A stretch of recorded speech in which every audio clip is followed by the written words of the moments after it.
Maybe. I hope so. All right, start the Drum recording. So roll. we'll see if it changed for you. I don't think it will, but Live and recording. probably not. No. That's all right. Boo. Lame. Swag. That's okay. Sad. Sad panda. You're just cranking at that wheel in my head. You're cranking at the wheel. There you go. There you go. Okay. Well, we are live and we are with a very special guest. Somebody we've actually wanted to talk to for quite some time, actually. She was Diana Adams. She was a little bit, celebrity. preoccupied for a few weeks. A lot of weeks. Stop it. Celebrity? No. I just like to be locked away most of the time in my studio. So for people that don't know you, do you want to give a little short and sweet, like who you are, what you do? Who doesn't know me? How dare they?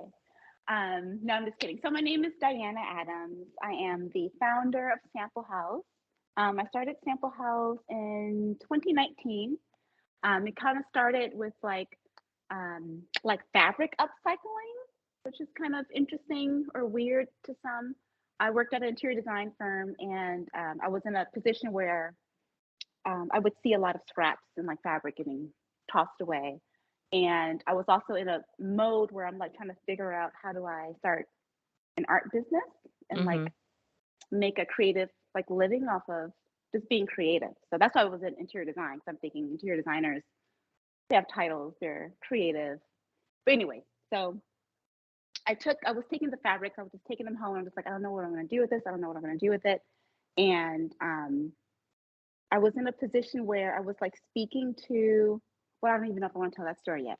But anyway, just to kind of like sum it up, because I can go on forever and never, but you can ask me questions to kind of like dial down on some things. But I started off as recycling or upcycling fabrics, and then I started to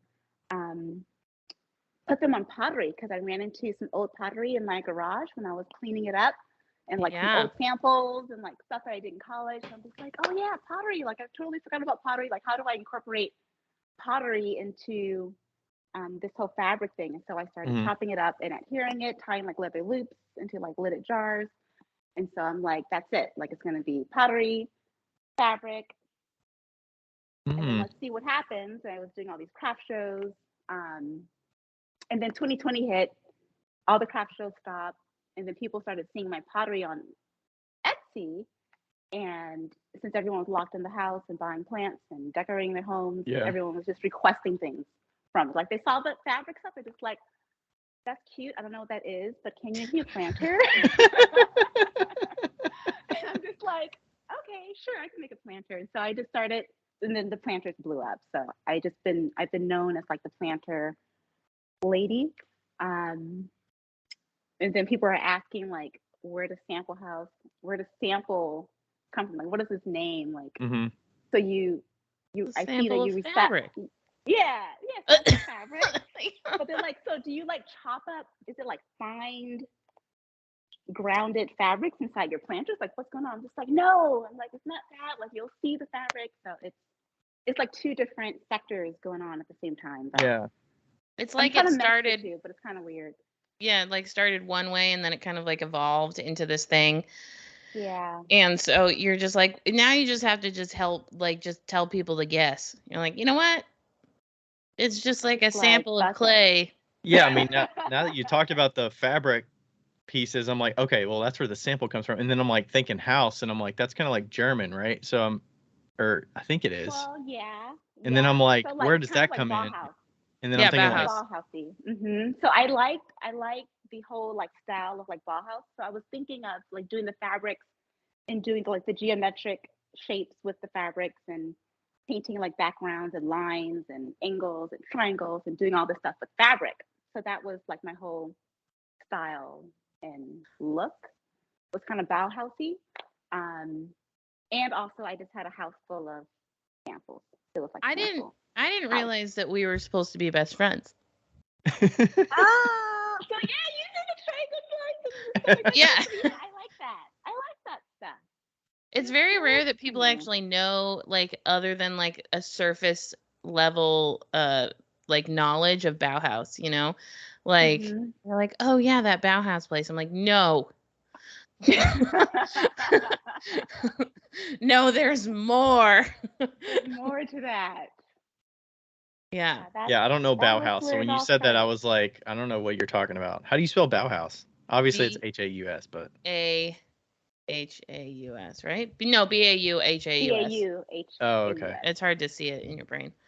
It was a German school from 1930 something to 1941. And I believe it was taken down when the Nazis came into Germany. And it was a design school. Like Klimt was in it, Kandinsky. They were doing a lot of ceramics, a lot of interior design, a lot of furniture, lots of primary colors, lots of geometric, design, and yeah. So there was a lot of, and it was all about crafts. So it was like painting, like ceramics, woodworking, that kind of stuff. So Everything. Beautiful. Nice. Yeah, I A could lot see of beautiful work. I could see the commonalities now. Yeah. Okay. So yeah, the bright colors, everything. So yeah, Yeah. a lot of it is pulled from that. Yeah. When did you learn how to do like pottery? Was it in high school or Yeah. So I learned it was like my last couple of years okay. in college. Oh, okay. So yeah, so the whole like college thing, after like high school, I'm trying to like figure out, I'm like, okay, like I know that I'm an artist. Like I felt it in my blood that I'm an artist. But when I went to college, I'm just like, well, I can't major in artists. I can't major in art because how do you make money in art? Like everyone's it's telling me like, you practical. can't make money in art. So I started Yeah. in biology, and so I did like 2 years of bio. What was I going to do in biology? I don't know, but I thought it was going to be a good move. But anyway, so while I was in school, I remember walking through the art department and just like smelling like turpentine and sawdust and just like, I'm like, this is what I need. So I made a huge switch in the beginning or in the middle of my school year. So I was in college for like 6 years. Switched my majors, went to like art studios. I was doing a lot of painting and sculpting. Didn't really know much about pottery until the end. And it was like an elective. So like, oh, do you want to take wood shop or do you want to do ceramics? I'm just like, ceramics. I'm like, oh, like the Ghost movie. Like that's all I know is Ghost movie. Everyone right. So that's the only reference I had was Ghost. I'm just like, yeah, I want to do that. And so I took it. Great movie. It's an excellent movie. Whoopi Goldberg's in it. She's the shit. Anyway. She is the shit. I miss old Whoopi though. You know what? She's in Star Trek. I'm like Star Trek Next Generation. I'm going through it right now, and she's like the bartender of like the whole ship or whatever. And she's fucking great. Like I would literally watch anything with Whoopi Goldberg. You love Sister Act 2. That's like. Oh, I love. Those are in the top five movies. Absolutely. I was just recently watching Sister Act, like in the beginning of the year. It was so weird. It was doing like a back to back. So good. And I watched them all. They're excellent. So good. Nice. Anyway, continue. Sorry, what college did you go to? I went to Dominguez Hills, Cal State Dominguez Hills in Carson. Yeah. Where was that? Is that Southern California? Yeah. I went to Cal Poly. Oh, you did? Yeah. I did my certification in interior design in Cal Poly. Oh. Pomona or Pomona. Yeah. I was in Pomona too. It's a terrible school, but it's fine. It's well, a lot of my classes were online, so I don't know. Yeah. It really is. But yeah, that's my background. So I took the classes, I fell in love with it after graduating, brought a will. I thought I was gonna do something with these pots, and bills started kicking in, and I dropped it all, left everything outside to rest, and it got rained on, and went to work for retail for like 12 years, and yeah, it got a little rocky. So what did you graduate college with the art degree? Okay. I graduated with my art degree and I had no idea what to do with it. Okay. And it's crazy because like no one really tells you what to do with it other than being a teacher, getting Mhm. your credentials, or working on your portfolio for galleries. Yeah, or like working at a bank and doing it on the side. Yeah. They're like, this is also an option. Yeah. So yeah, I just had no insight as to how to do it. So I just went to retail, Yeah. worked for Yeah. Apple, which is great. I love Apple. But Yeah, I yeah. wonder But if yeah. it's like there's so much. I don't know. It's like the art is like put on this level of, love it for the art and not like, Mhm. can we talk Mhm. practically? Like, what can I do practically when we're talking about Yeah. money and like selling and price? Like, I don't know. I can't remember all that was talked about in college. I mean, I just got a minor, so I don't know the full Mhm. BFA side of it, but from what I hear from other people that get it, like they don't talk about pricing and like some of No. that more practical No. stuff that you You're get out. looking at you're studying old art, people who died and who's making lots of money dead, like selling their work for millions of dollars, and you're going to museums and you're seeing um like weird art that's on the wall that's selling for like thousands and millions of dollars, like a banana stuck on the wall, and you're just like, Yeah, the look at this, modern art, I just don't understand. I don't look at understand this that. blank canvas. I'm just like, oh yeah, like, and if I did that, would I be able to sell it? No. Yeah, but you So didn't. But you didn't do it. I didn't. I thought about it. Didn't. But yeah, I think what kind of clicked for me was when I took this interior design job, and I downgraded myself. Like I was like on the way to like being a manager when I was in retail. I was getting paid well. Um, and then when I hit 30, like something hit me like I need to do something creative. Like I can't just be in retail forever. Like this Yeah. can't be just it. So I went back to school and I'm like, okay, I'm going to do this interior design thing. So just kind of to wrap around back to interior design. Um, while I was there, like, you take a pay cut, you start at the very bottom, like you're an intern, you're Mhm. in the fabric, the sample library, organizing samples and, getting them all color coordinated so that the designers who are getting paid lots of money can go through it and like find their stuff and build pretty homes.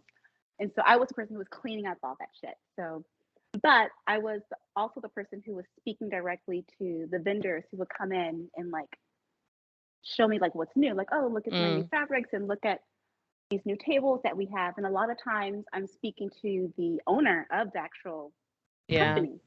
And I got to know like certain people who would come in and show samples of their wall covering, because they would do hand painted wall covering or hand Wow. painted like murals and stuff on the walls. And Oh, I'm wow. like, so how many people is in this company? They're like, oh, it's just me and my husband, and we like contract some people out. And I'm just like, Oh, so they're all small oh, business owners. yeah.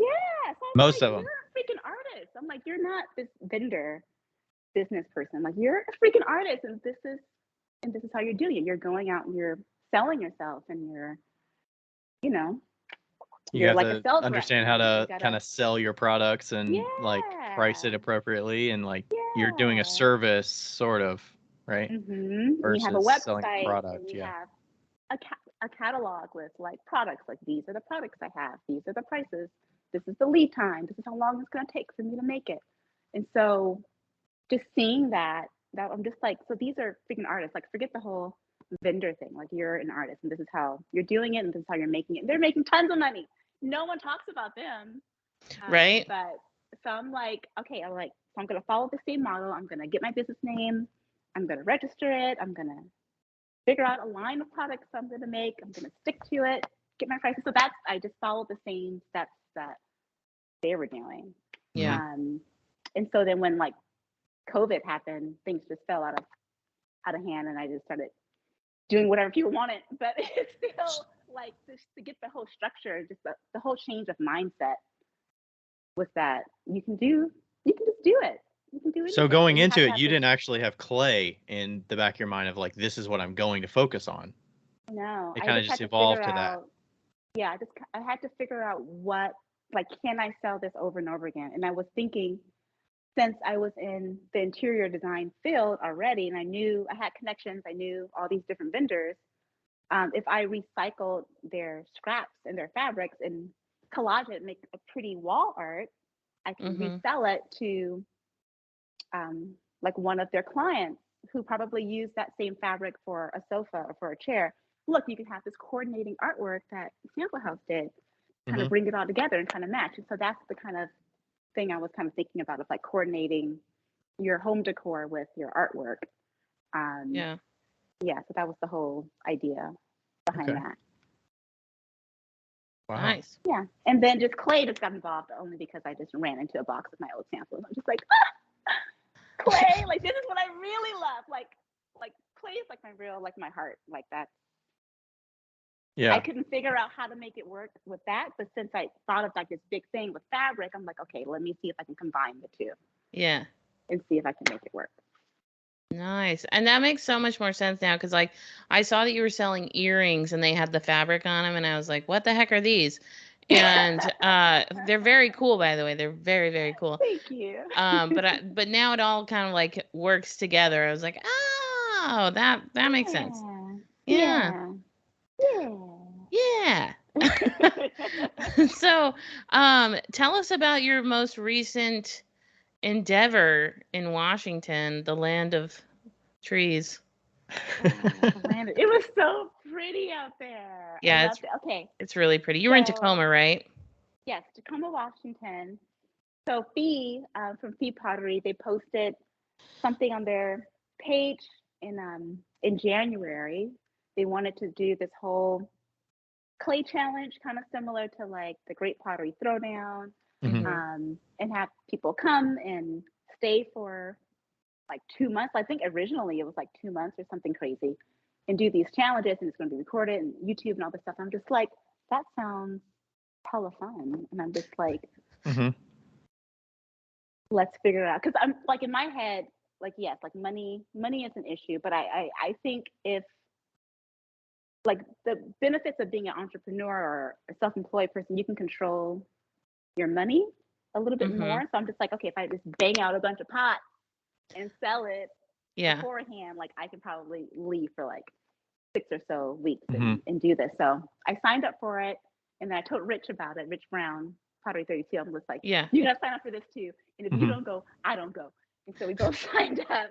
So it was like an open enrollment kind of thing for whoever wanted, and was able to commit to certain time periods and stuff like that. Yeah. And so I didn't know we were going to be selected. We didn't know who else they were going to select either. So I think in March they announced the winners and we're selected. I'm just like, yes. So, and then like shit got real. So I'm just like, okay, like how am I going to pay for the ticket, like, and whatnot. But anyway, we get down there and it's beautiful. It's so beautiful. And the way they kind of like organized it, like they were providing food, like we were fed breakfast, lunch. Food looked amazing. Dinner. There's so much. Food was so good. It was so good. And so yeah, it was like 3 days on recording and like 2 days off. You can do whatever you want. You can work on your studio work if you want, or you can continue to work on your projects. I was just working, like it seemed like I was working every day, because I had West Elm orders coming through. So I'm just like, shit, like I guess. So yeah, I was just working nonstop. It was not vacation at all. Yeah. I was wondering how the schedule was going. I was like, it looked like you all kind of had weekends off to like have fun and explore and stuff. And then I was like, well, there's no way they're recording every day during the week. And I saw you cranking out orders. So I was like, well, they must have some downtime. Yeah, it was 3 days on and 2 days off. So it alternated. Plus you got to wait for stuff to dry, and y'all were doing like big projects that probably took forever to dry, and bisque fire and stuff. Yeah. So it was insane. It was really insane. Like just to have, like I have so much respect for Phi, and just thinking of bringing all these different types of people and with different backgrounds, different like political views, different cultures, like in your house for 6 weeks. And just was it so it was all on site, like you stayed on site, or was it like a local B&B that you all split up at different places? Yeah, we had an Airbnb. So there was 2 Airbnbs. Okay. That was paid for. They raised money Yeah. to pay for those.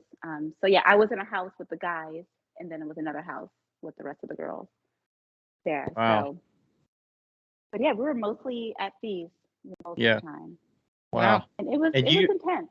you came from you're based in LA, right? So Mhm. where did some of the other folks come from around the country?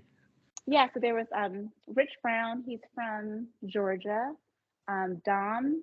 He's from no, not Montana. Minnesota. Hector. Crete. I'm trying to remember their names. I can remember all of their pottery names. But Crete from Ramix is Hector. He's from Texas. Also Gabo is from Texas. Luann and Sierra, they're from Seattle, so they're both local. And Okay. Brooke, she's from Tacoma, which is Nice. like hella local. Yeah, that's So not too bad. I originally heard that it was supposed to be like a local thing only, Yeah. which probably would have worked a lot better as far as like logistics for Phi. But I guess since they noticed that other people were signing up from different states, he was just like, let's It's like, let's do it nationally. can we not? Like, wider reach So, of people, yeah, I mean, if they were willing to, but it was a lot. So they kept you there like the whole 6 weeks. So were you guys all competing together the whole 6 weeks, or were people like knocked off, I guess, because No, we were not knocked off. okay, that's awesome. No elimination. Yeah, so it was all like just to challenge really ourselves. Yeah. There was going to be a winner selected at the end, Mhm. or there is going to be a winner selected at the end. So it's still going on at this moment. It's still going on. Yeah, I saw some pieces in a bisque kiln, and I was like, yeah, like they're firing stuff. Like, yeah, it was a lot. So they decided to fire the people who are local later because they can still come in and glaze. Yeah. I think there's still a couple of things I didn't finish glazing, but we're gonna decide. There's gonna be a winner selected later, and we're all gonna fly back. I think they're planning on having like a reunion type thing, kind of like Housewives of Atlanta or something like that. We all can come back in a room and chat about life, and then get selected. Whoever get a little like real life section, like the reunion. Yeah. Reunion we special. All have different hairstyles. We're all adults now. We're all made it in life. So that's gonna be fun. But yeah, it's still going on. It has not stopped. Like, it's not stopping. Yeah, we talked about the British Throwdown or whatever, Great Pottery Throwdown a few weeks ago, and I think that was like some of the expectations, and like they just blow shit up because it's like the time limits are so ridiculous. But hopefully with the flexibility, it's like I don't know how long they're on site for that show, but I can't imagine they fired carelessly with you guys. Just knowing the Tacoma clay like art scene, I don't believe that they would have done that. Like in the Great Pottery Throwdown, they were like, you have 2 days to get this done, and it's a 7-foot fountain. And it's like, fuck you. And then they put it in the kiln wet, and then they blow it up, and they're like, this is your fault. And I was like, no, it's not. Like, I can't imagine that happening in the Tacoma clay scene because they're very like particular about that kind of stuff. So yeah. So they were very careful, and they, knowing that, like, they really wanted to make sure it was not like that. Like the Great Pottery Throwdown, like we had time to finish not our rushed. project. Yeah. Like if you want to take the extra 2 days, which you could have explored the city, you can come back and work and like finish your work. But like that, I think that leeway kind of like fucked with their heads a little bit, because then some people were putting in extra work and the other people weren't. They're just like, fuck it, I'm gonna go out. The competitiveness, looking a lot better. We're just like, damn, that's not fair. Everything should be timed. And so it was a lot of like back and forth. Yeah. Like, stop fighting. Let's just all get along. like everybody has a punch card that they can use throughout the whole time, and it's like you can only log this many hours. Like if you went Yeah. overboard on the first couple challenges, like you're I think it you're should have been handicapped, that so you way. can't do that on Yeah. the later ones or something. I think it should have been that way because I think the more like exciting ones were the because so they were like shorter like trial Yeah. things like in between that we would like get paid for like if you won. So those were like really fun because we were like Ooh, super competitive and it was like 2 hours like little to do that. flash So we were just challenges or like, something. yeah. Yeah. So those are hella fun. I wish all of them were like that, but like the ones that just went on, it seemed like forever. We're just like, when is it gonna be done? Yeah, those big projects were probably pretty grueling. Yeah. And like I ended up injuring myself I saw like that. the first week Yikes. of being there. So as soon as we got there, we're just like, we're gonna take the day off and we're gonna go hiking in the woods. And I went with Rich and Hector. We're like, let's take the Razor scooters and let's like scoot down to the beach and then we can hike up and sightsee. And so we get on the Razors and I'm like, I got my camera out, and, content person, got to record everything. It's going to be so cute. But like I was thinking, I'm like, okay, this is not safe. So I got the scooter like with the seat. So I look like a little granny, like scooting. So I'm thinking that I'm safe, sitting down and recording was not safe. So we hit a hill, a really steep hill, and it was curved. So I didn't really see how steep it was at the time. And so we're going down this hill and I'm recording going down the hill and I'm like, oh shit. And so I took my foot off to try and like slow me down. The camera that my hand or the hand that my camera was on was the brake handle. Oh, so I'm no. like, shit. So I'm like, I had to like switch hands in the middle of like turning this steep ass corner. I think my phone shut off at that moment because I didn't record the fall. I wish I really got the fall, but I didn't. So I switched hands and then I start braking. Brakes are terrible. Brakes are not working. And so I'm like, shit. And so I'm thinking in my head that I can do the little zigzag thing and like slow down that way. And so I'm like, okay, I'm going to do the zigzag thing. And so when I zigged, the scooter zagged. Your momentum. The scooter went that way, and then my leg went the other way. I almost did like a split situation, and I like sprained my knee. Oh, and so I heard a pop. I don't know what it was. I still didn't get the MRI, but I heard a pop, and I just fucked my whole knee up. And so throughout the whole competition, I'm hurt. I'm like asking people, "Can you hand me this?" Like nursing it, yeah. Yeah, you don't want to stand up and down. Yeah, and I'm like this sucks because like everyone's like running around doing stuff, and I'm just like sitting there and like, I'm like, I'm done with this project. Can you hand me another ball of clay? Like it was so sad, but like I had to like snap out of it, be positive. Like it could have been way worse. I saw them helping you out with your West Elm stuff, though. I don't know if they were slapping on underglaze on pots and whatnot, but they were helping me paint because, okay, so I'm a workaholic. I will stay in that room all day. And they were trying to get me to get out the room. They're like, we're going to have, I don't know.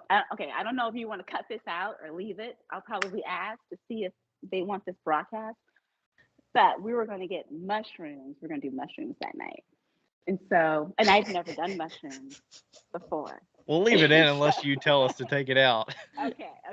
So that night was mushroom night. Like they started a fire. It was like a fire outside. It was getting dark, beautiful. I'm inside painting all these West Ham orders. Mm-hmm. And they're like, you need to stop working so you can have these mushrooms. I'm just like, I can't stop because if I don't stop, then I can't carve them. And so they're like, we're going to help you. We're all potters. We all know what to do. We're going to help you. And I'm just like, fine. So they helped me do all the painting. I popped like, I don't know, 4 pills. It was the tablets. Oh, yeah, for microdosing. Yeah. So I think 6 was like the max. I did 2. Yeah. And then I didn't feel it like after an hour. They're like, okay, take 2 more. So I did 2 more. And I was like still working. I'm just like, okay, I think something's happening. I think I'm going to stop. And so we stopped. We got everything painted. And so everything's like wrapped in the studio, painted. I go outside and I hang out with them. And in my head, I don't know what mushrooms are supposed. Oh, I hear. Hold on, I got a call. I always fuck up because I always hit the wrong button. Hold and accept or end and accept? End and How do I- accept. No, and Oh, wait, no. No. I think I End is know. going to kill this call. No, I'm gonna let it go. It's just really let it fun. go. Just let it go. Yeah. Okay, it's that. Okay. I was like, you're going to cut us off right here? No. Right at the mushroom conversation? This is the juiciest part. Sorry. So yeah, so I'm outside and everyone's like doing weird stuff and got gavels in the corner. I don't know. She disappeared for a moment. I don't know where she went. And everyone's just like feeling it and just like having a good time. Oh, it was 4th of July, so there's fireworks. Yeah, Oh, fireworks. I can imagine. I've So- never done mushrooms, but I could imagine that would be either frightening or pleasant. So I think it was nice. It was nice for me, but I think either I didn't take enough or it put me in this mood to like really want to work. Like I kept looking at the studio. I was waiting for it. I was waiting for you to be like, and then I went in the studio for another 4 hours and knocked out those orders. And So I guess mushrooms is going to be part of the daily routine now. I think so. Microdosing. It was nice. I felt it. I was just like, I kept looking at the room and it was like no one in it. And it was like, for me, like I'm an introvert. Being around all those people, like it was just too much. Like after Yeah. day 3, I was done like looking at people. day 3. All right, we got 5.5 weeks left. And you had damn. a messed up knee, so you couldn't do alone walks. Alone walks are like the best part about stupid conferences because then you could just like walk alone, and nobody's talking to you. Those are the best. I did it alone, and it was dark, and it was on the grass, and I did an alone lumpy grass walk. That was the scariest. I swear, I don't know how slow I was walking. They were probably looking at me like, "What the hell is she doing?" I was walking like very carefully on the grass, but yeah, I ended up like everyone was asking me like, "Are you okay? Are you okay?" I'm like, "No, I don't need help. Leave me alone. I need to go to the studio."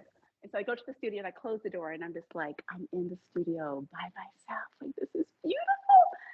And I knocked out, like I carved, like, I don't know, over 20 something pieces. And I like Wow. knocked it out. And every now and then, like people like Fee would come in and be like, "Are you okay?" And I'm just like, "Yeah, I'm fine. Like, I don't understand why people keep I'm asking me. Like, great. I'm fine. Like, Yeah. like this is how I normally am. Like, I don't think anything's wrong with me. Do you think anything's wrong with me?" She's like, "Yes, something is wrong with you." In the I don't know. zone. I was like mega in the zone. And Yeah. I loved it. But What? Oh, go on. no, that's it. Oh, I have a question about the West Elm order. Like, how did that come to fruition? Did they contact you? Did you contact them? How did that They happen? ended up reaching out. It's kind of funny. They ended up reaching out to me in 2020, like in November. Okay. And I did not see that email at all. Because Oh. so they the way I set up my email, since I started my website before I got my personal like business email, all of like those emails that I get on my website go to my old email that I haven't looked at in a while. So things were getting crazy in 2020. So I haven't looked in that email. And so here it is, like February or January of 2021, and I get an email from like Squarespace, and I saw that one. I'm just like, oh, like what's down? Like it was a middle party or a third party. I don't know. Third party. Someone else contacted me. It was called Perch or something like that. They're like, oh, West Down wants to work with you. I'm like, this is spam. I'm just like, let me I did the Google same Perch. thing. Like, what is I did this? the same thing. It's like, who are these people? So I looked them up and I'm just like, okay, they look legit. And so I responded back to them and I'm like, yeah, I want to work with you guys. And and so they were like, okay, we'll put you in contact. And so I'm like, well, let me just look at all of my old emails. Like, let me just see what's in here. And so I saw all these old emails from like last year. And then West Down like emailed me directly and was like, we want to work with you. And I'm just like, shit, I missed it for like 3 months. Yeah, hopefully they don't hold that against you. But I responded back to them and they were like, they replied like immediately, like within 10 minutes. They're like, yes, we thought you ignored us. And blah, blah, blah. Wow. I was like, no, I didn't ignore you. So yeah, I didn't reach out to them. They reached out to me. So yeah. I tend to do that sometimes with emails where it's like, Like you get a inquiry about some like collaborative thing where they're gonna do a video or like a compilation video, and they want you to do. You have like homework to do, and I'm like, I got homework. Yeah.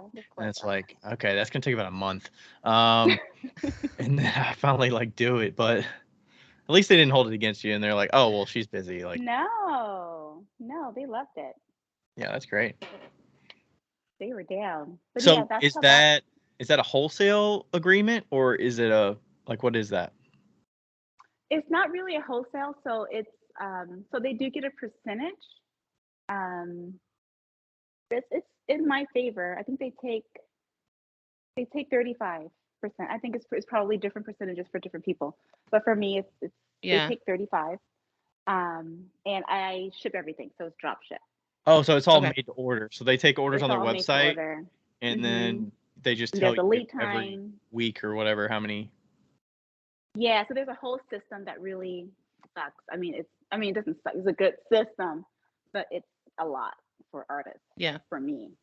But yeah, you gotta like log in and you gotta accept the PO. There's purchase orders, and you gotta do all this other stuff and turn it into acknowledge it, and then turn it into an order and all this other. Okay, wow. Stuff. Okay, so the and then you customer gotta is just it. putting the request in, and then you have to accept it before the customer actually like pays for it and like gets a confirmation that it's been. How the payment works, but I don't get paid until 30 days after I invoice West Sound. So West Sound gets paid, I think, directly immediately as soon as the customer pays. Yeah. But I have to make it, ship it, and if I remember to invoice it, so it doesn't even kick until I ship it. It kicks after I invoice it. So I have to invoice it, and then it's 30 days after I invoice. Can you at least create invoices off of the website that you're interfacing with to like ship this one, ship this one, ship this one? All right, here's my invoice created, and then I send it off and like, all right, here you go. You can if you have everything ready like that. Oh, okay. But, before, like when I first started, I was like, I made a bunch. Like I had a bunch ready to ship. Yeah. But I was noticing like certain things were selling more than others. And then I was sitting on a lot of stuff. So I'm just like, okay, I'm not going to do that anymore. So as things start dying down, it just became like a made to order thing. Gotcha. I wasn't really worried about the West Elm stuff anymore. Because I'm like, well, I'm not going to get paid until later. So I'm not going to kill myself. Yeah. So do you have to give them time frames of like, okay, I'm open for orders during this period and like, okay, we're closing them? Or do you just keep it open all the time? No, they want it open all the time. They want it open. They prefer it open all the time, but they will work with you if you do need to close it. Because at one point, I ended up closing my spoon rest. So I did spoon rest with them last year, Christmas time, last Christmas. And the spoon rests were hot. Why? A lot of them. Why do spoon rests sell? Why are spoon rests just popular? I am frustrated. She doesn't understand this. I'm frustrated. I'm frustrated. I don't know if it's the price point. I'm just like, I've never had a spoon rest. My mom has never had a spoon rest. My grandmother has never had a spoon. We use saucers. That's what you use for the spoons on the oven. So this whole idea of spoon rest is just like, all right, if that's what you want, spoon rest, sure. So what are yours priced at? I'm at $29. $29. Wow. Okay. See, I've always avoided doing the Sgraffito spoon rests because I'm like, I think the price, like my regular spoon rests are $15, and I do make a ton of them, and that's the majority of my lower priced item buys. So I'm like, is it even going to financially be worth it? And are people going to have interest in a Sgraffito carved one? Yeah. Plus, it's like the work to paint it on and all that shit. So I'm like, I've never done it, but do it. I don't know. I'll just direct them to you. I'll just be like, oh, she's got them over there. Double the price and do it. Yeah, Becca just started throwing some, so she was experimenting and seeing how they. I think Christmas time I'll do a whole bunch because that's what's gonna sell. And what happened? But yeah, it was selling so much. I got so overwhelmed. I turned it off. I was like, turn this shit off. Like I don't want to make any more spoon rests. But like in anybody else's mind, that would have been like, why are you turning that off if people are buying it? But imagine how much work goes into throwing it, and then you got to paint on individual spoon rests. Like they're so small. Like, I didn't have time to do my own stuff. Like I don't want to just be making stuff for West Town. Like I want to do like a portion of West Town and a portion my site. Yeah, you have to be very reactive. Yeah, so I told them to cut it off, but then I told them to turn it back on before I went on this trip because I knew that like it'll at least give me like something to do and some money to get by the time I come back from this trip. So yeah, spoon rest it back on, and so I'm just gonna leave things on, and then I'm even decided to do the same thing like with my site. It's just like leave like a made to order section of things on, just for like the tricklers, the people who just like randomly start coming onto my site. At least something's there, and it's not just sold out. I always wonder if that's beneficial to do like pre-order or made to order, because you don't usually like build up for a made to order. It's like, hey, they're available now. Go on there. Yeah, it's weird. Like I just started it like a couple of weeks ago. Yeah. So I got a bunch of orders, like, and I sent it out to my email list. So like all my email people, they're just like, yeah, this is cool. So all of them came and they ordered whatever they wanted to order, like the coasters and the mug, the new mug. I put that on there for like made to order. So people wanted that, so they came and they ordered those things. But planters are not really selling as much, and like the older stuff, like the lidded jars, they're just like there. So this is really for anybody who's new to my page and they're just like scrolling through. They're just like, I want to buy that thing. Do you price the made to order higher than if you were to sell it ready to ship because of the risk of breakage or issues? I have not. I don't know. I'm still playing with it. Yeah. If they start selling like crazy, I might. But as of right now, it's just like another product because I'm still trying to see. I'm still trying to balance everything out. Yeah. Running a business is hard. It sucks. Fuck, it fucking sucks. I don't know why I did this. Yeah, especially with like the colors. Like I'm always very like, okay, if this thing is popular, I have to be able to like have a system for reproducing it so that I can have X number of them. So that I don't just have one of this color, one of that color, because I can't get any information and data if I'm only selling one of something. Yeah. But Becca's like, I don't give a fuck about that. No, you and your fucking data. And then I'm like, well, if I did a pre-order, that might be cool, but I want to do something that I'm like really solid about the colors. Like I know it's gonna come out good. And it's crazy because like the colors that I like aren't like the same colors that I would think would sell out. That's Becca right there. Whatever sold out before, I'm like, okay, I'm gonna make a bunch of those. It didn't sell out this time. I'm just like, dude, that's like, what. fuck it. That's what happened with my like latest like fucking whatever sale like update. Your fancy update. All of the good ones didn't sell. Like the only ones that like did sell was my best friend's sister bought the like really good ones like right away, but then like the ones that I liked the most were still up there. And then I didn't tell you this, but like one of my buddies from back home who actually sold my house, he's a realtor, he bought $500 worth of fancy cups. Damn. I know. I think you did tell me that. Did you give him a deal on it, or did he just get 5? No, he got 4 and then he got 2 of the snack bowls, but he got the ones that I was like, why the fuck didn't these sell? Like, why are these not selling? These did he specifically ask you, or did he pick those, or did he ask you like, hey, give me your 5 best or your No, he like went online and picked out what he wanted. Nice. Yeah, but it's just like, why do the ones that we like the most never sell? I love getting questions at shows where people are like, which one do you like a lot? And I'm like, oh, I love this. The more expensive one right here. Yeah, this is it. This is right here. Yeah. But yeah, I'm still trying to figure this shit out. And like right now, as far as like money wise goes, now that I'm making, so I already have the money from the made to order things that I'm making right now.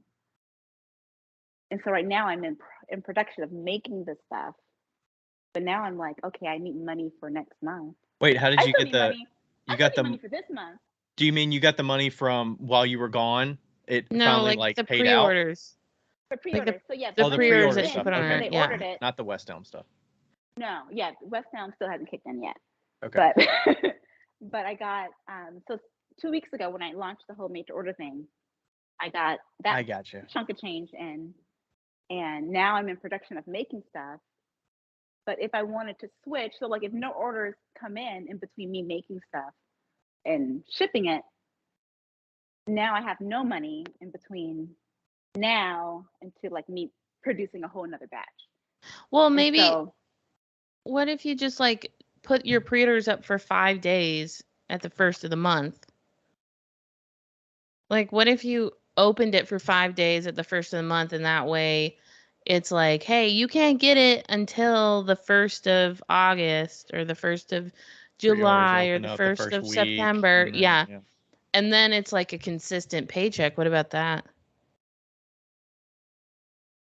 yeah, it's still not guaranteed that people are gonna Order Buy. them. buy it. Yeah, Yeah. because Yeah, I guess you gotta. if they have to wait. Yeah. Yeah. So Is it like you're trying to Yeah. balance your workload as well? You're like, West Elm is going to take up 40% of my workload this month, and then pre-orders are going to take up 25%, and then you have the extra whatever percent to like play around and like make something more strategically of what you want and I see if mean, it sells. yes and no. You speak a lot in percentages. I don't do a lot of percentage talk. Welcome in to my life. It's like, but no. So I'm worried about like me doing like the small, like it seems like doing the small batch work and like, hey, there's a shop update, and then people come eat it up. That works well. So I Mhm. still want to do that. And how do I balance the made to order stuff and then also working on my small batch Yeah. Yeah. stuff? I wonder if limiting your Um, made to order options would help. Maybe. But even if I still cut that off, I still have to make a bunch of small things. I mean, my small batch stuff in time. Like, it pretty much needs to be done before September so I can have Yeah. September money so I can pay September bills. Yeah. Yeah. So yeah, it's crazy. It's a balance, but I'll figure it out. So like I make a little bit extra when I'm doing the made to order. I always like make a little extra, and I'm like, okay, Yeah. so I can put that on my site to sell. Or if I have breakage, I have extra. Mhm. But yeah, I'm just focusing on like getting faster. Mhm. But then like one cool thing that I did learn from doing the clay challenge is that like our work schedules were like 2 hours for this challenge, and you have to stop what you're doing, and then you're gonna do 2 hours of this challenge and 2 hours of this. So we were working on 3 challenges in a day. We would have to like stop what we're doing, wrap things up, and keep going. So that whole like this 2 hours a day Mhm. kind of helped me think like, okay, so I could work on a big project 2 hours a day, and I can make something humongous or make something like that's maybe $1,000 or whatever, like something super special, and kind of incorporate that into like my day to day production, because doing production work constantly is it sucks. Like Yeah. I don't want to feel like a machine. You know, Yeah. I want to have a good mix of like fun production and fun. Yeah. Yeah. Have you ever had anybody help you with like painting the underglaze? Like I have my assistant paints the underglaze on for me. I haven't painted underglaze in a couple of years, but That's like, and then nice. that's like affordability. Like, can you afford to pay somebody to help with that? Would that actually lighten your load and make it like cost effective? You know? Yeah. So before moving into this new spot, I had help. I was paying my cousin. My cousin was coming in and helping me. And then also I was like next to my mom, and my mom would come and help. My sister would come and help like pack and ship and all this other stuff. Friends. But now since I've moved out and I'm here in Long Beach and a little bit further, so my mom isn't that accessible. And now that I have a larger overhead, I can no longer pay my cousin.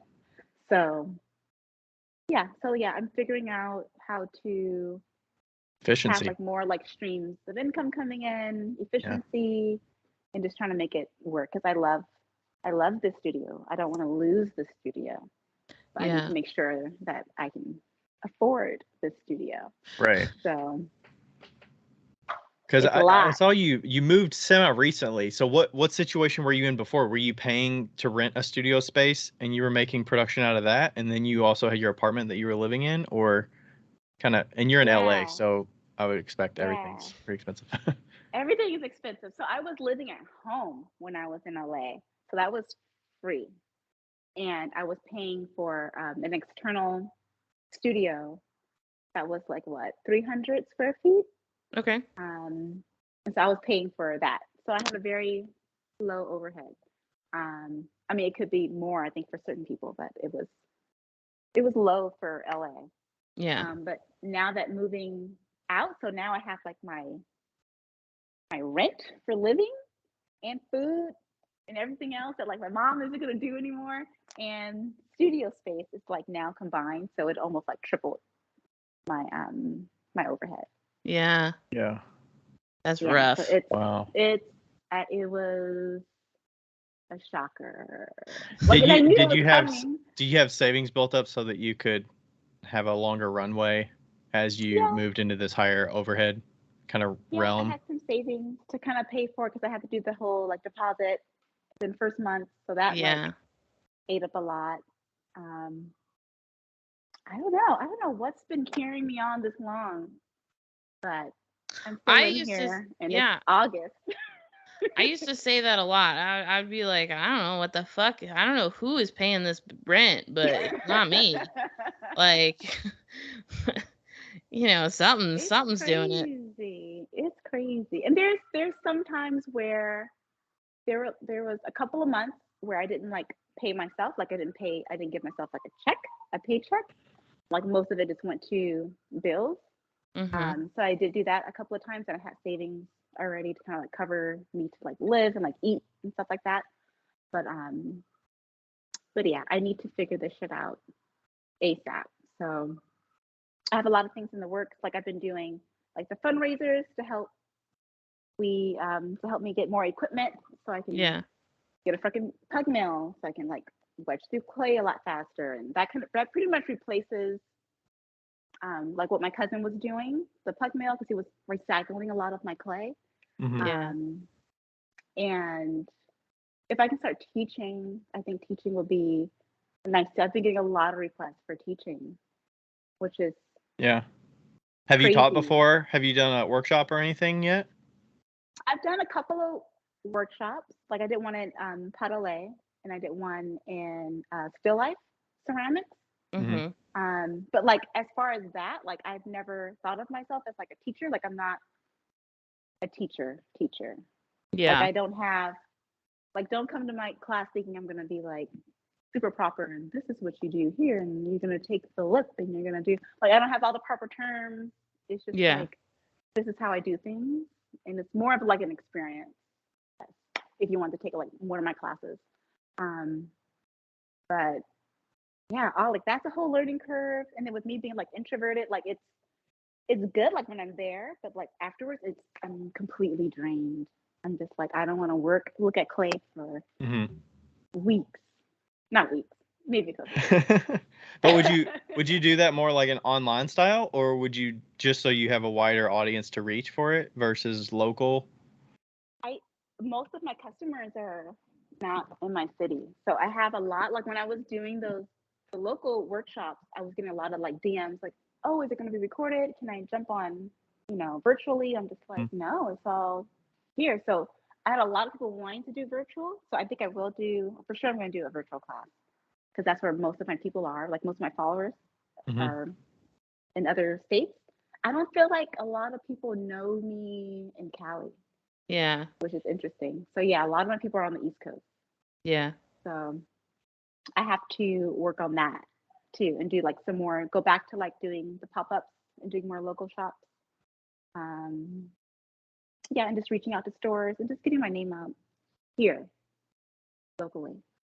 Yeah. So I think doing a mix, like I don't want to open up for like classes, like Yeah. 3 days a week. Like I'm not going to do that. It's going to be more like one or two workshops a month.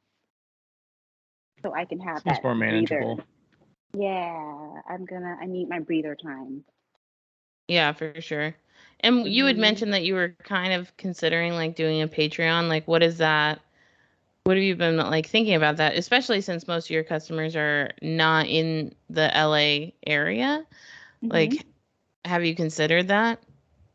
Yes. So Patreon was part of my idea process as far as like helping me raise money, just for just upkeep and just keeping this up. I figured with Patreon, I can do, since I record a lot of videos and people like my videos, I can do some like tutorial videos and have that be on Patreon where people can subscribe to and just like watch a list of videos. I can probably go live on there and people can watch me live. I can offer like one-on-ones with people. I can probably just do that on my site. People can just sign up for like one-on-one lessons. Yeah, just more. I just want to have more engagement. I think with Instagram, things get kind of lost. People get lost. You don't see people for a while, and then people come back, and it's like Instagram will just like feed your stuff to whoever the hell they want to feed it to. Like I don't even know who's seeing my stuff anymore. So I think with Patreon, I can at least narrow down who like my real followers are. Yeah. And so I can kind of cater to them a little bit more. Yeah. So I do want to experiment with that and see what that's about. So what's interesting is that now that I'm on Patreon, it almost seems like, and I considered doing it on my own website, before I like signed up on Patreon, and they take a lot. So Becca just started her own personal Patreon, Yeah. and then also doing one-on-one consulting with like throwing expertise to help individuals for like 1 hour time slots. On Patreon? No, that's just on her I website. I do the consulting. I'm like through my website and then on Skype, but then the Patreon is through Patreon. Like, you know, it's an actual Patreon, but I almost wish that I would have done it on my website instead, just because they take like so much money. It is insane. Much do they? I don't even know. So yeah, I don't know how much they take. So let's talk about it. Let's talk about it because otherwise you'd have to figure out your website, have like a paywall on your website and have like a membership, so they pay like a monthly membership, and then have some kind of system that manages monthly memberships to invoice people and have them pay. Patreon at least like takes the money out and they have to. So I'm sure it takes a lot of the legwork out of it that you don't have to do on your own. Yeah, like you can get apparently I have a lot of money to withdraw. Maybe that's why. Maybe that's why. No, it's because it's August and I guess I didn't withdraw from the first time. But let's see, earnings breakdown by month. Okay, that's not what I wanted to look for. It's just they take like almost for some reason I feel like it's like 8%, but I'm not sure. It is like 8%, and yeah, I was talking to one of my friends and she was saying they take like 7 to 12%. It depends. It depends. Like it depends on what they're doing. So okay, here we go. In August, they attempted to charge $371. Like that's how much my Patreon earns. They declined. This is also interesting. It like $14 of that was declined. So I imagine that like the customers can be like, nah. Really? Peace out. Well, they probably or it could have been their card expired or something. I mean, right, exactly. It could be anything. Okay, so then the payment fees were $25.95. The platform fees for $28.60, and so I got 302 out of the 371. Okay. So that's almost $70 that they're taking out, which is 2 out of 371. Yeah, I mean, like actually, it's not 70 because 15 of that was declined, but that's a little over 80%. So yeah, but that's a lot. I mean, that's a lot that they're taking out, and really, the only thing that you're doing on Patreon is you're going through YouTube and you're uploading a link. So, like, it's not like Right. It's not like you're doing anything super special. You can just not list it on YouTube and then take it and put it on your website and have people sign into your website. Yeah. Like Yeah. that's It's more the interface of it and yeah, you're more paying for the interface than you are the and the otherwise. invoicing and stuff And then like that. once you do it, you're like fucked because you're already in it. So it's not like you can be like, "Hey guys, I'm transferring." I mean, you could. Right. You can be like, I was trying You it for a could. few months. Yeah, I That's mean, good to know. That's good to know. So I'll I think definitely that look into doing it on But my site. what has your like retainment been though, Becca? Have you kept most of them, or have you dropped I've only lost 2 people. And I think one of them was that one that was declined. And out of how many people are we talking here? 37. That's great. That's great. I mean, So 300 something bucks sounds pretty good. That's way better than we make Yeah. with podcast and I Patreon. mean, I make let's see, I mean I post 2 videos a week.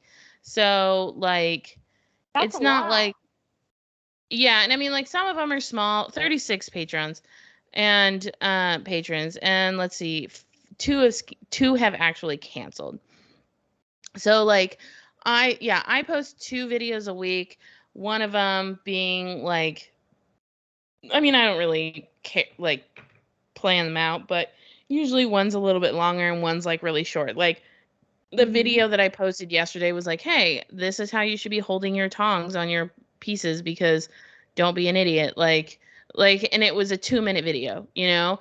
So, I think that that's where mine's a little bit different and very to the point, very much Mhm. like I'm not going to drag it out. Straightforward. Yeah. Yeah. So, and I mean like I've asked and people have seemed to been good, but there's not a lot of activity. So like Yeah. of the 36 people, there's probably 4 people that like actually comment and are like active.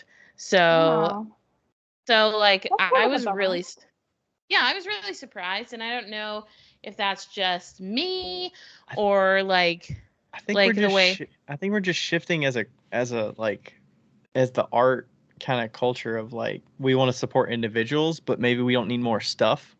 So we can throw a few yeah, bucks at them every month because we Right. appreciate what they right. put out. Like Yeah. 'cause I they have get some more from you than just the customers. Patreon. They get your Instagram, your you know, Yeah. Right. the podcast or Yeah, whatever. they don't need all the videos. Because I have some customers who are just like, oh, if you start the Patreon, I'll definitely subscribe and I'll pay. But like they're a customer, like they don't do art, they don't do Right. pottery. So I don't know if they'll be watching all the videos and all the content and stuff, but they just want to have a way of paying. Exactly. Like that's why we set up our Patreon for the podcast. Like Jen, one of my really good friends that lives or used to live in San Pedro, she's not even close to a potter. like and she subscribes to our Patreon because she wants to support us and she's like the best human alive. But like Those humans. we love those humans. She shipped me $80 worth of Indian food because I said that I was eating ramen. And she was like, Oh, "You should not eat ramen." And I was like, "Dude, Jen, I wasn't saying I was poor. I was just saying that it was the end of the month." what did she Yeah. ship you? That was still good. Oh, it was like a Grubhub thing. Like that's it. Oh. She like bought it from a local place. But yeah, anyway, like she's like I that thought it type. She's arrived a in a box. You're like, yeah. You're like, okay. She's but like I've already a got my ramen dinner. Like I don't yeah, need. she's like a hardcore giver, and we love her for it. She'll listen to Aw, this. that's nice. She's like That's she listens to nice. our podcast, and she has no idea like anything about pottery, which is I love that. But yeah, I mean, like there's people like that out there that just want to support you, which I appreciate. And but it is weird, like on a Patreon where you're like, hey, I'd like you to like, ask questions because that not only helps you, Yeah. but it helps me like post more things that, Mhm. you're Yeah. asking It'll help about. you So be more motivated to keep going. exactly. So, but yeah, Yeah. there's a few people like Lindy's on the Patreon and she asks questions and stuff. So, yeah. Yeah, I Mhm. feel like it's like you're gonna get a big influx when you first create it, and Mhm. then like how do you nurture it and try to get more people to come into the fold over time. Right. Because I don't know, Right. like how many people have you heard Right. that's like, I'm on this Patreon and it's amazing, you should join it. I I feel like have it's Right. not. very curated to like what you get out of it. Yeah. I don't know. Yeah. I feel These like are the all good only one points. the only one that's like that is Danny Meisinger's. He's got like 70 people on his Patreon or some Yeah, a Becca's lot. mentioned He's got a Danny lot. multiple times on here about his Patreon. His Patreon's really good and like yeah, but I don't and he's like so fucking good at like promoting it on his Instagram. Mhm. I'm terrible. He does these like elaborate long videos and he's like, this is just a snippet of what I have on my Patreon. And I'm like, fuck you, Danny. Like,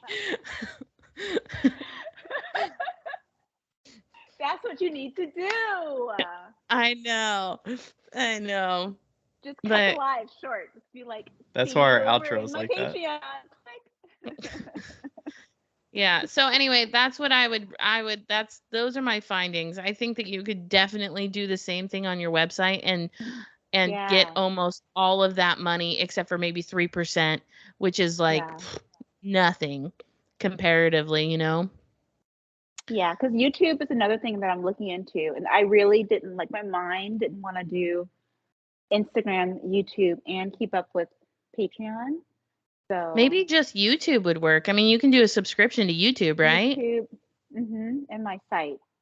My YouTube, my site, and Instagram, and just keep it. Yeah. And then see what Keep it YouTube like that. takes as well and see if it compares or Yeah. You know, So I think you got to get like 1,000 subscribers to get like all these other little fun features and stuff like that. So yeah. yeah, I think we can get there. Yeah, Would you right, guys yeah. subscribe?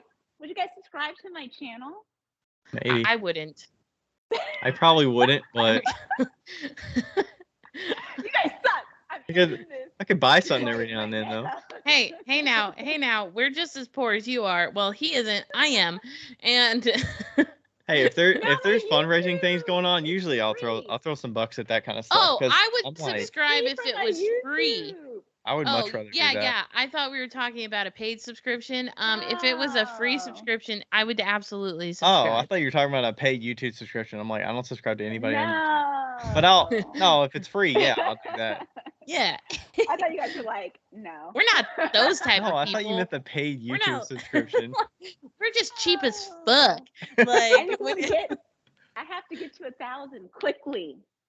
Oh yeah, I'm gonna put a video up subscribe. there, I can help and then that. everyone's gonna I come mean, and you've swarm it. got 40,000 people on your Instagram or 40 something. You know, you should just put out a call to action and be like, dude, I need 1,000 people to subscribe. You don't even have to fucking watch them. Just I Yeah. need you to subscribe. Like, who doesn't have a YouTube subscription thingy? And Like that would everybody. be a good thing to see how many people actually see my posts too, because Yeah. it's definitely not the whole 40K. Mm-hmm. Like I think like for certain videos that I post that I know Instagram isn't sharing, I only get like 200, 300 likes. So Yeah. that's probably my reach. It's 200, Mhm. 300 people. How many people see your stories, do you think? I looked like 100 to 200. Are you a No. pretty avid story person? I feel like you are, but Sometimes. If I don't post, I'll be more active in stories. mhm. But yeah, it depends. Every now and then, I'll do some story stuff. Yeah. But what's yours? Have you guys looked at your insights for stories? My stories, 678 people have seen the last story. Like the How many stories you oldest posting, story. Becca? Dude, I post a fucking lot of stories, and a lot of That's those pretty are good, just actually. It's your 600 cat. something. Yeah, a lot of Yeah, them are cat. my cats or just funny memes. So like, Yeah. I feel like I post my stories and they're a place to be, you know, like Yeah. Mm-hmm. unlike Yeah. my posts. Mine which are not. normally get. Yeah. Mine used to get a lot more, but probably more like 400 or 500, like 500, 600, something like that, for 24 hours. Mm-hmm. What the fuck? Like, why am I getting up to you guys and I only have 11,000 I think it's because people? you share less frequently, but when you do, it's like funny and stuff, and people engage with it. That's probably People why. like that. Oh. Well, maybe because you post less as well. So like when I they do post a lot see less. your stories, they tend to not exit out of it. Maybe. or skip through it. Yeah, you gotta look at all this stuff. I know. It's crazy. Massive. Yeah. We had a listener question that I was holding back because it was related to talking with you, and I wanted to ask it because it's very relevant to your business, I think. So this came from Phi Pottery. It says, "How do you manage your time with reference to working in the studio and marketing? So like posting, studio pictures, videos, updates, products, all that stuff. Do you create content, save it, and then post it at the end of the day? Do you just go with the flow, post it when stuff happens? And then do you plan and post and then curate them over time? Or is it like impromptu?" Curating would be lovely. That's the ideal. That does not happen in my head. Like I want to be a planner so bad in my head, but in reality, I just go with the flow. Yeah. Like today, I was throwing a bunch of coasters. It was very like repetitive. I'm just like, this isn't exciting. I'm not going to record it. But then something popped in my head. It was just like, yes, you can record it. You can do like, what's it called? Time lapse of like coasters. And then you can do a pan of all the coasters you made, like all lined up. I'm just like, yeah, I can do that. So like, I just talk to myself. I'm just like, yeah, I can make this a post. And so I'll just start recording and just putting my camera in different angles as I'm like working. Like I'm really working to work. I'm not working to make a video, but I'm just recording it to capture it. And then when am I going to edit it? Probably edit it at midnight or while I'm in bed, going to sleep. I'll like put it together and I'll save it and I'll post it in the morning. So you're recording and like that's the last time that you recorded is the next post coming up. It's not, you don't. Sometimes. Yeah. Yep. Usually it's like the next day. Wow. Because some things like you can kind of tell. Like you can kind of also tell like what clothes I'm wearing if I've recorded a couple of things in one day or not, because I don't change my clothes. I don't really care about that much, but I might do a couple of recordings in a day and then I'll spread them out. Yeah. Or if I have nothing, I'm just like, shit, I have nothing to post today. I'll like look at an old archives. Go back and get some old footage. Do you post like once a day? I try to, but I have not lately. Ever since like my accident, like my whole mindset of like capturing things has changed. I'm just like, not worth it, Diana. Just enjoy life. So I've been enjoying life more and capturing less. But then sometimes it just kind of like knocks in my head, like, you need to be capturing this. You need to post. You haven't posted in 2 days. So I'm just like, okay, I need to post something. So, but yeah. Are you getting better about like, it sounds like you're kind of thinking about what would maybe be good content in the studio. Like you said, you kind of, it's just in the back of your mind while you're working, but are there things that you've like recorded and then you're like, you know what, that's probably not good enough to go, or like you kind of sit on it and see like, is this something that I think's actually going to get good engagement or going to like negatively, you know? My mind will go through all of those things. So yeah, what will be good content? What will people like?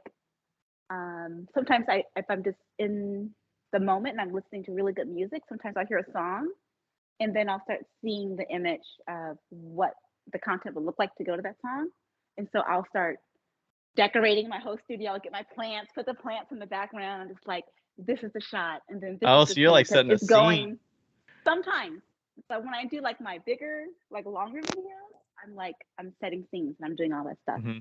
I'll like do that every once in a while. Kind of the like dancing while you're throwing kind of videos. Yeah. Okay. My fun ones.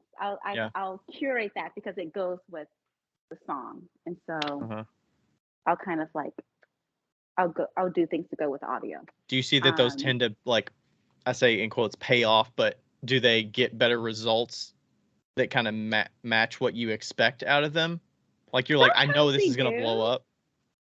The ones I think is gonna blow up never blows up. The ones that I just randomly did like midnight and like put it together, those are the ones that like do well. So I'm just like, maybe I should just not care and just put shit together. But yeah, the ones that I like overthink, they do okay, but not as well as I thought. Yeah, it was gonna be. But yeah, I have a lot of things in my head that like I want to record, and so sometimes like I'll hold off on, like, I have furniture, like a plant rack, waiting for me to build. I haven't built that since I've been here because I'm like, I want to record it, and then I'm gonna record myself putting it in my little plant corner and putting all my plants in it. So like, I have things in my head that I want to create content with, and so it just waits until I feel like recording myself. Right. I can see that for sure. There's certain pieces that I don't finish. Like I have pieces that are underglazed that I have to carve, but I'm like, I'm holding these back from carving because I want to film me doing it so that I have it in the bank just in case. It's gonna be the right lighting. Yeah. The time of day. Change my clothes. So yeah. This is why I have 11,000 followers instead of 40. No, so like that like push of followers. I think I was at like 20K like a couple of months ago, and it just like bumped up a whole 20K. I think the reels, like super the reels have some legs. Reels have legs. They have some staying power. Yeah. I have 2 reels that went viral. Like they're almost at like 1 million. Holy shit. Million views? Or like 100K. I don't know. 2 went viral. So that was where all these followers came from. Right now. Yeah, it was one of me like making this shelving unit that I have in the back. Me putting that together, and then there was another one. Not even pottery related. You know, fucking viral like, video from me drilling shelves. They're just like, oh, look at this girl working. But it's like inspirational audio in the background. I think it's always like the inspirational audio. Okay, 1.3 million is one of these while it looks like you're trimming something. I don't know if the audio's going to... No one wants. Yeah, that one. Okay, that one. It's like, it's about like inspiration and consistency. And so everyone's like, oh, I really connect with this. Thank you for posting. So it has like tons of comments. Yeah. It's his voice, but like I'm not making fun of anybody, but like that's like those are the comments. Like everyone's like connecting with the audio. Like I had one go viral about my I was so mad too. I posted it on the last day or like 2 days before my month ended for Reels money, like the bonuses, which was so smart on my on my end. Anyway, I had it about my finger and the ruler on my finger, and people are like, you're so dumb. Like your finger grows. Like that ruler's not accurate. I'm like, fuck you. Like nobody fucking cares. Like if the ruler is accurate, even though it is. Like what do they act like you're like 11 years old and you're still growing as a human? Right. I mean, my finger's not going to grow that much, but also it doesn't really fucking matter. Like, it's like, I'm not gonna. People are crazy. People are so dumb. And it's just like, we love them, but they're dumb. And yeah, I don't know. It's like, it's at like 500K or something like that. But, people love that shit. Was there a meme or something that was like, you're so stupid? That's Kitten Mittens from Kitten Mittens. Yeah. It's Always Sunny in Philadelphia. Is your cat making too much noise all the time? You're so stupid. Introducing Kitten Mittens. Oh, this is when I wish I could see your face. Oh my gosh. I can't see your face. I know. I'm so sorry, but it's not even that great. I promise. But you should look it up because it's the funniest fucking clip I've ever seen. Like they have like a lion. They have like a lion tearing apart a zebra as like one of the clips on the commercial. It's Always Sunny. It's Always Sunny in Philadelphia. Kitten Mittens. Mittens. I write Kitten it down. Mittens. Kitten Mittens. But yeah, it's just dumb. I have a question. I'm putting you on the spot because I really want to know what the fuck is going on with these coasters. Like, why like have you gotten some that are flat? Like, what's going on with the coasters? Oh, with the curvy ones. Yeah. The ones that warp. So all of them were flat until I decided to fire them with this tile rack that I have. Should I go get it? Oh, the tile rack. Okay, I know what you're talking about. Yeah, so it's a tile rack, and I thought it'll be so smart. I'll save so much space if I just pop them in this rack. And they're like barely reaching the side. Something told me in my head like this is probably not going to go well, but I did it anyway. And instead of me testing it out, I did all of them in this fucking rack. And so I'm like, let's just see what happens and fire it. And a lot of them, they're like warping inside the thing. So that's what fucked it Okay, up. but it was only So- one set. It was like only one like kiln load. Yes, one kiln load. Okay. I will never use the towel racks again. So I I should mean, never you have any more could- warped. You could use the Coasters. towel racks if you put in cone 10 like tiles and then put them on top of the Yeah. tiles. Oh yeah, there you go. But yeah, the towel rack not ideal. I ain't got time for that. They Yeah, make no. those plate. Becca, you used to have those plate things, didn't you? They were like it was like a shelf that was kind of in a triangle Yeah. shape. Oh, I've seen those. Yeah, they actually have them at the Tacoma Clay Art Center. Yeah, they're great actually, and they support all around.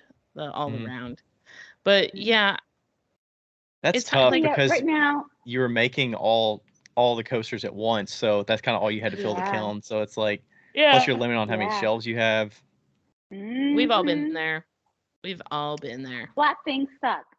Mhm. But I'm just gonna use my fucking shelf. and just What do lay you them flat. what size is your kiln? Like, is it a fairly big kiln, or is it like a 5 cubic It foot? Or is. I don't know the cubic feet. Do you see it? Becca's it's on blur mode, but it looks That's like it's 5. Oh, is it up to your thigh kind of? it is up to like. Let me walk over there. It's up to above my belly button. Oh, okay. It's That's- press. That looks like a 5. Yeah, probably 5 cubic foot. I would say it's probably 23 inches across, which is what mine is, and then maybe like a 2 little foot bit deep or something. shorter. Yeah. Because usually they don't have 7 cubic foot in a solid body like that because they're Yeah. so big. Yeah, they wouldn't Yeah, be able it's to like fit through a 26. doorway if it was solid body like that. And 7 Yeah. cubic Oh foot. yeah. It is solid. Yeah. But that's good. I Um, mean, like you can fit a fair amount of stuff in one of those. Yeah, I love it. Yeah. I love it. I would love 'Cause- a new one, but this is great. Yeah, what Scott, I ended up are you doing, listening, Scott? Scott, Anybody, get Scott? those sponsors up. Yamato? Yeah, when I got rid of my small kiln, I kept my half shelves. And I kept a couple small half shelves, and I used those within my bigger kilns inside of a full a half big shelf. So it's like a 22-inch shelf, and then I have the 17-inch shelves that are smaller that I Nice. put like inside of a bigger one, and that's what I fire my spoon rests on normally. So every kiln load, I usually have, you know, 6 spoon rests on the like big half shelf. And then Right. I have a stack of a 17-inch shelf that has like 4 spoon rests, and then I have another stack of a 17-inch shelf with a 4 spoon rest. So I can fit Nice. about 15 or so spoon rests in every kiln load, Nice. or Man. coasters or whatever like that. But yours is That's life. I mean, you could do that if you had more half shelves, but yeah, that'd be tougher. I need more money to get more shelves. Yeah. Shells are expensive. They are They're not so cheap. Expensive. And like my this is the first time I saw these, like, what do they call it? Titanium shelves? Phi has these fancy shelves. The advancer shelves, the like Advancer shelves. Is the that what it's black called? They're like silicone metal? carbide ones. Yeah. Yeah. like you don't have to put kiln wash on them. You just sit shit on it and shit pops You don't off. have to put kiln wash on them, but it is definitely, it would behoove you to put alumina on them. But yes. Depends on what kind of clay you're Fucking using, dope. right? Yeah, for porcelain, I think they were saying you gotta at least wash it, put in your wax, some aluminum. Yeah. Mhm. Yeah. I used to just just sprinkle alumina on the shelves before I would put them in the kiln. Because I used to have those too. They literally cost you like a whole life. Like you could sell your liver and you wouldn't be able to afford You those probably shelves. bought Like that used kiln, or like you could buy a kiln with the price of a kiln shelf. you could buy a kiln with the price of those shelves. Crazy. And for you, it's not worth it because you have no glazes that drip. So like, No. so I it's have, not. like, I should show you my shelves. 'Cause some they're of your all, like, stuff- pitted and gross, and I haven't washed them in the longest time because I don't have a Yeah, problem. I don't with wash things my sticking. shelves either. And like you don't need to if you don't have anything that runs. Yeah. So the only reason why I I got like the it. advancers was because I had students that didn't know what they were doing. So Mm-hmm. So students. yeah, and it gave me an excuse to be like, I'm not gonna wipe this off on the bottom. They're gonna have to pay for it. And then like it just like runs on the shelf, and you're like, sucks See? for you, not for me. Like An extra $50. Yeah. Use like the kiln cookies or whatever if you didn't have those kind of shelves. Yeah. So with we kind of thought you kind of mentioned it earlier, but you were, when you first kind of, I would say blew up, but like got more eyes on your stuff and you kind of were making to what people were interested in. Are you to a point where you feel like you could be more strategic, or does it still feel like you have to kind of go where the wind blows with the customers? I feel like now, I think everyone who's purchased something from me or know me, I think most of the people have planters, and I think people are tired of planters. That's what I'm feeling like. People are tired of planters because whenever I do a planter run, because right now I have some small planters that are still in my shop. And so I'm thinking, okay, maybe people are over the planters. So as soon as I like change it up and like try something new, like the coasters, everyone's like, yeah, coasters. Everyone wants coasters. I'm like, okay, what about spoon rest? Yeah, spoon rest. Okay, what about? So I'm just gonna keep throwing new shit out and just seeing how it goes. Trial and see what happens. Yeah, when I did like bases, the bases were everyone bought fucking bases. I'm just like, okay, just people just want to see constant new stuff, you know. And then so you can cycle back around. So like maybe I can just do springtime, just planters, and make people wait to get a fucking planter in the springtime. Yeah, and you got the different designs too. I see you've got some different kind of styles with the planter carvings and stuff like that. Yeah, and I have like my new branded thing that I want to do some planters on. So I think that would do very well. And I have a new design. Oh, I already sold it. Like a splash design. Oh, nice. That I did for a customer who just like randomly contacted me. They're just like, do whatever you want. I don't care. And I like that. I like when they say do whatever you want. I'm just like, I just threw a bunch of shit and I carved out some stuff. I'm just like, you like this? She's like, I love it. I'm like, I think I'm gonna do this as a line because like I love it too. So it's just good just to kind of break out of the routine a little bit. Yeah. And just try new shit because people want new shit too. Yeah. Yeah. I feel like it's not my best business interest to tell you this, but you should try some oil bottles because I'm falling back in the game of getting these carved oil bottles out. But I feel like there's demand for it if you can throw them. A customer asked for it. She was like, "Can you make?" So I'm gonna tell you right here. I'm trying to be more strategic with how I launch things. So I want to do a whole like kitchen dinnerware, bakeware, something vibe for the holidays. So this is like before, what is it? Thanksgiving. I want to do a whole like kitchen thing. So I think that's gonna go great. And the oil bottles is a part of it, and like little ramekins and some bowls, maybe some plates and stuff like that. And I could see people wanting that decorative, like the planter style, but like for a utensil holder or something. Like it's very eye-catching. It's featured on the counter. Right, or like a large bowl for like serving things or something. Yeah. So I think that's gonna go very well. So I'm kind of thinking just to kind of like run, just to keep things fresh for me too, and for the customers. Just launch things in like different seasons. Yeah. Yeah. I think that's what I'm gonna do. Yeah, don't put all your eggs in one basket. Yeah, and then I'm learning like Christmas time, they want a lot of small things. So I'm like, I'm not gonna make a bunch of giant faces and stuff like that. I'll keep it small and do more gifty stuff. And so I'm learning. It takes time, but yeah, that's what I'm gonna start doing. Sweet. Now. Yeah, plus it makes it more enjoyable when you're making if you're not like, okay, I gotta make coasters for the next 2 weeks. Yeah, or the next 2 months. or whatever. Yeah. I don't want to make coasters for the next 2 months. I'd be down for making coasters for the next 2 months. Really? If they sold. But how do you make your coasters? I just slap them on the wheel and that's it. Yeah.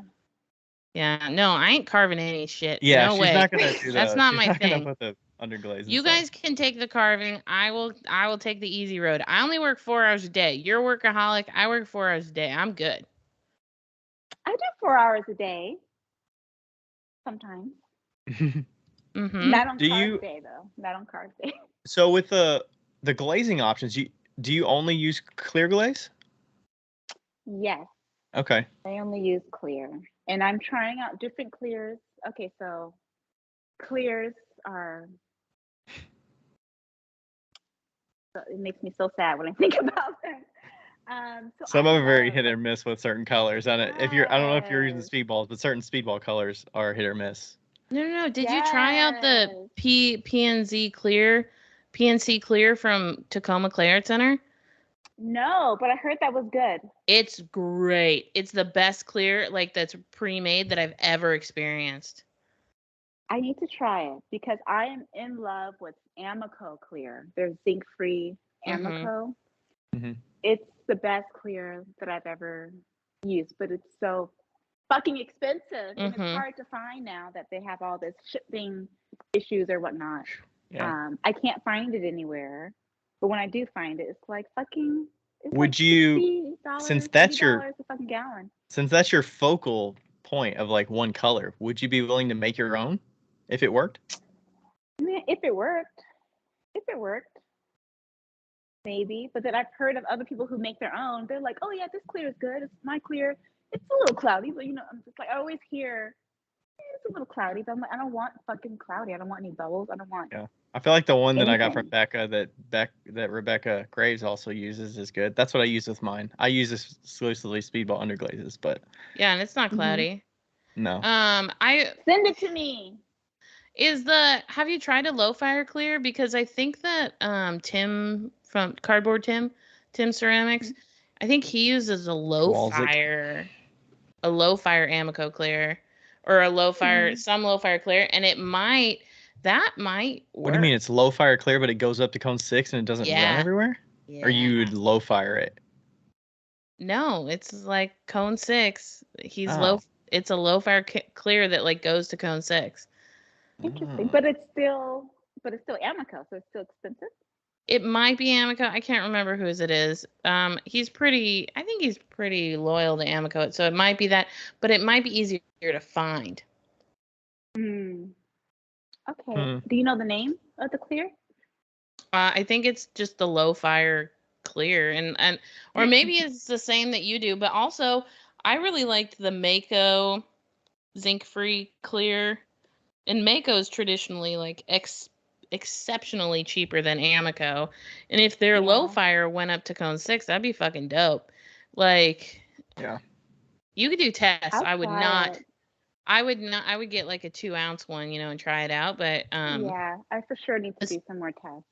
Yeah but have you guys ever put can you put Darvan in glazes, if it's not fluid enough for you?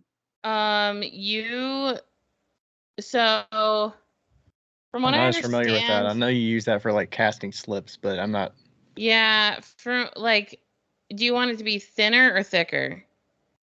I want it to flow better. So I use. So you want it to brush on better? Yeah, I don't want it to leave the drip marks.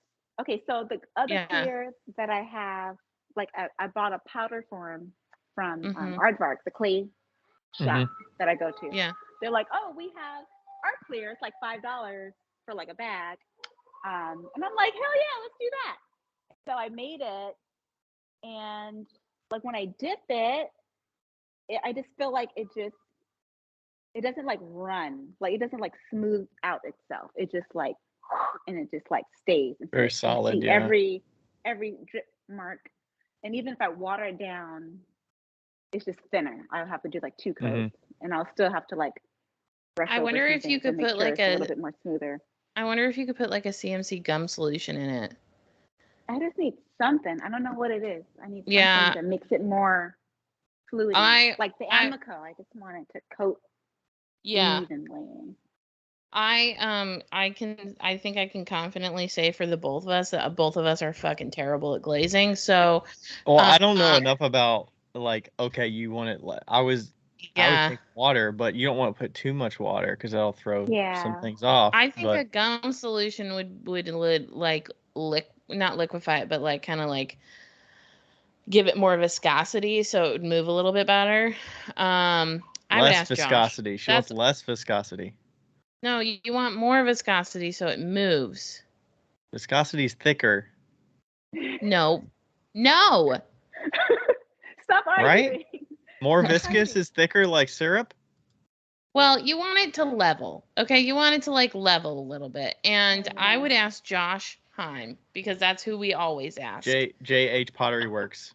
Yeah. Yeah. He's probably so mad at us for like being like, ask Josh. No, he doesn't. On your podcast, everyone's like DMing him. Viscosity says the state of being thick, sticky, and semi-fluid in consistency due to internal friction. So you want more of it? I would think you want less viscosity, which I think Darvan might be your option based on you add or Darvan sodium silicate to clay to make it a casting slip, which thins it visually. Because I even add a little Darvan to my speedball paint because you know how it comes like so thick. Mm-hmm. I do water and a little bit of Darvan, and that's it. Ooh, I might need to try that on certain colors. Yeah. Well, does it make it less like? Does it make it less like powdery, like chalky, or it paints on smoother? Color. It depends on the color. Some colors are just more chalky than others, but it makes it more smooth. You won't get like the brush marks. Nice. Okay, I'll need to try that. Dusty. I don't know. Yeah. So you're using speedball underglazes, right? I just started too. So I've been using like Amico for like everything. But since they had like an inventory issue, or shipment issue, I just started using different brands, and Speedball came into the rescue. They're like, we can help. We got some colors we want you to try. So they sent a bunch, and I have a bunch that I'm trying. And like I have a sample of like a comparison between Amico's. So if you can see this, I guess if you go to your Patreon, you can see this comparison. Mm-hmm. So one is Amico and one is Speedball. Those are like fully glazed? Fully glazed. Okay. The right one looks like teal but I don't know, they look like teal to me. I can't tell which one's which, but yeah, so this one's Speedball, teal. Yeah. And then this one is Amico's blue-green. Okay. And do you like the Speedball one? Did it turn out okay? It came out good. I like the depth of the Amico. It's a little bit more darker. Mm-hmm. But this one is still in comparison, it's still pretty good. Yeah, teal's one of my favorite ones. It does the job. Paint wise. Like the teal Speedball one spreads pretty good. It does. You know what? That's weird. That's weird because the Mako teal is also the same. It's like fucking beautiful. Like, what is it about teal? Color. There's certain colorants in there, I'm sure that. Yeah. Yeah, but the Speedball white, I think, sucks the most as far as spreading. I've never seen it be beneficial for me to use white on the white clay body. Oh, I love white on white. Maybe I've got a test. I've got a bottle that I need to glaze, and I'm gonna see what it looks like and be like, is this worth it? Like, what would be the difference if I just carved it without any underglaze? Yeah. It's just more. It's more depth. You do see a color variation. Okay. I tried it when when I first started, and people were asking me for a request. Someone wanted a white lidded jar, so I'm just like, oh, I have white clay. I'm just gonna glaze it clear. Like they won't know. Mm-hmm. And so when I looked at it, I was like, something's off. Like it just looks basic. Mm-hmm. And so when I did the white underglaze on top and carved it, you can see the color of the clay is probably more creamy, and the white is white. So it looks nice. It looks nice. Have you ever? And maybe this is just part of something you can experiment with if it's doable. But have you ever tried just like seeing if your designs are what draw people versus the colors, because I wonder if your carving designs without any color would be enough. But if you just use clear, it'd kind of be like, I want to say like the simple line or something, you know, something that cuts out a part of your process that makes it more cost effective as well as more streamlined for you.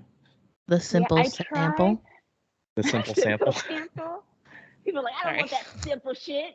What's the color? I've tried, when I was doing my black clay run, I tried, that color was called Bear, and pretty much Bear was just the clay. It was just the clay. Oh, yeah. And I didn't put black on top. So I had black and I had Bear. And the black always sold more over the Bear. But it was already black clay? It was already black clay, but the black on top of the black, so it was like black on top of like charcoal. Right. Mm-hmm. So it's like, it made a nice contrast. And the Bear was just. And the Bear, did it have a clear glaze over it, or was it just bare clay? No, it was just bare. I don't clear my black clay because I don't like the way the clear looks on the black clay. Oh, okay. That is hilarious. I leave it bare. When you said bear, I instantly went to like a bear. BEAR. A BEAR, and then you were like, no, it was just bear clay, and I was like, oh, that's what you meant. I was like, why would you call it bear? Because it's anyway. Bear. I'm sure there's some wordplay you could have with like bear and like come up with like a slogan or like the bear. I don't know. There's probably some marketing way that you can do that. And the bear line. Bear naked.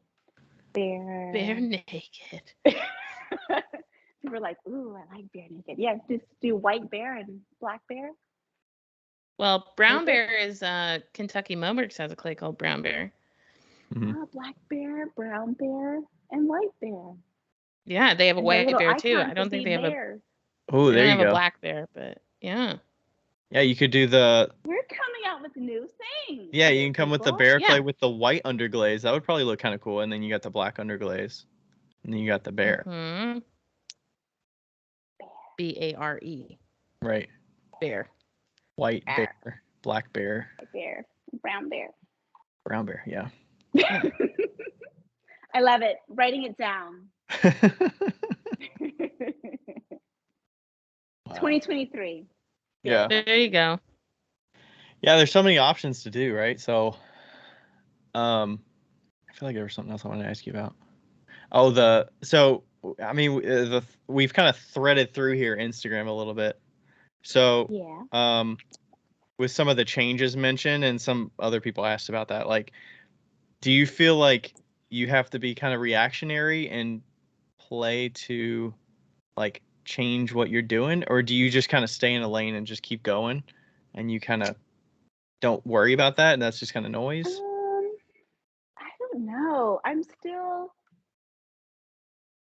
So I know that they want everything to be reels, and I've switched to like mostly reels. I don't really do a lot of post anymore.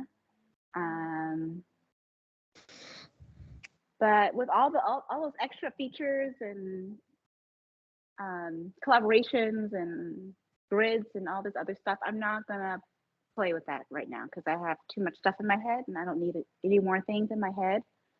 And I feel like I'm not really trying to just grow followers just for the hell of it. Like I really want to make sure that I'm just staying consistent and making the content that I want to make and the content that my people want to make, whether Instagram decides to share it or not.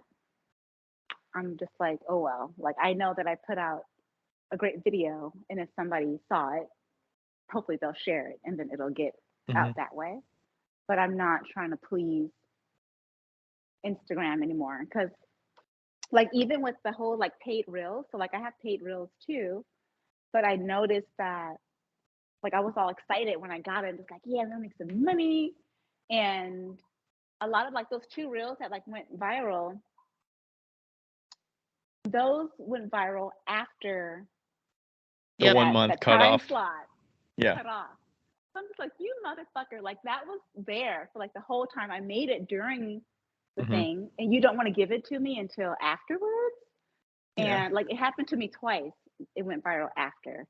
And then now I'm noticing that it's making me be on Instagram a lot more, trying to make videos so I can get money or get views or get plays. I'm just like, it's not about me trying to help other people stay on the app. Like, you're physically making me stay on the app and waste all of my time making all these reels. Yeah. So I'm just like, you're playing me. You know what I mean? So I'm like, fuck that. So I don't really care about Instagram new stuff and what they're trying to do. Like, I really don't care. I'm just gonna make the content that I want to make. And if it hits, great. And if it doesn't, I don't care. I just know that I did my best. So Indeed. that's all I can do. Yeah, I feel It like you stops kind of you have at to have like like $100 anyway. I've never made it past like $120. Yeah. Yeah. Like, it's Becca, just, when you said it first came out and you got it like 6 months ago, you said it was like 200, I think was the kind of that number. And then let's see, it was like unlimited first, and then it went to 200, and then it went to 100. So once you hit $100, it like significantly drops. slows you down. It slows you down a lot, which is on purpose. Which honestly though is great. Like on TikTok, the way that they do it on TikTok, unless you hit it big, you get money. Like I hit a 2 million view video or something like that, and it gave me like $25, whereas opposed to Instagram. So like if you're hitting it huge on Instagram, then consistently, or I lied. If you're hitting it huge on TikTok consistently, then you're making a lot more money than Instagram. But if you're not hitting it huge on Instagram consistently, you're doing fine because you're hitting $100 every single month. So they're basically, Instagram's like giving money to the little guys as opposed to TikTok, who's like, hey, give it all of our money to these people that are going viral all the time. Yeah. So it's like a snowball if you're already popular on TikTok. Right. Yeah. And it's like, yeah, it's a bummer that it's like, there was I know for sure there was a bunch of creators that were making a ton of money on Instagram, and then it dramatically lessened once that rule went into place. But for those of us that don't hit it huge every single day, it's like, hey, $100 like is $100. Like, who fucking cares? Spreading the money out to more people.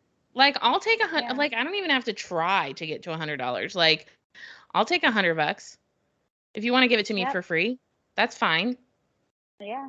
So I really don't have to do anything new and different, I feel. We'll see. They probably heard that. And they're probably going to cut off my money. I know. They're like, oh, Diana doesn't want to do the reels. Okay. I had somebody recently, somebody was talking to me about like I was at a friend's gathering and they were they did not know who I was. I was like the odd person. I was the new person, and they started talking about like making money on TikTok, and I went off. I was like, here's the deal. Like, I was like, that's not realistic, blah blah blah blah blah. They were blah, making blah, money blah. already, or they were saying No, they were talking about like how you could make money off of TikTok on certain things, and I was like, that's not reality. And then I felt like a total asshole at the end. I was like, ugh, I shouldn't have said all that.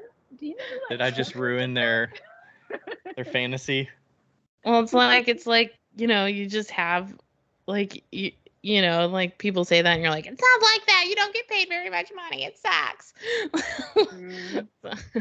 But yeah. Well, it's like the facade. It's not really like an intentional facade, but it's like people see what kind of the vibe is, and it's like, oh, they got, Diana's got 40K. It's like, oh, it must be easy. And then you're like talking about, I need to pay my bills next month, It's it's a struggle. Yeah, for real. 40K ain't paying my bills, so. I know. I wish they paid you about like for how many followers you had, like, or something like that. Like it'd be cool if it was. I don't know. I don't even know. I don't know.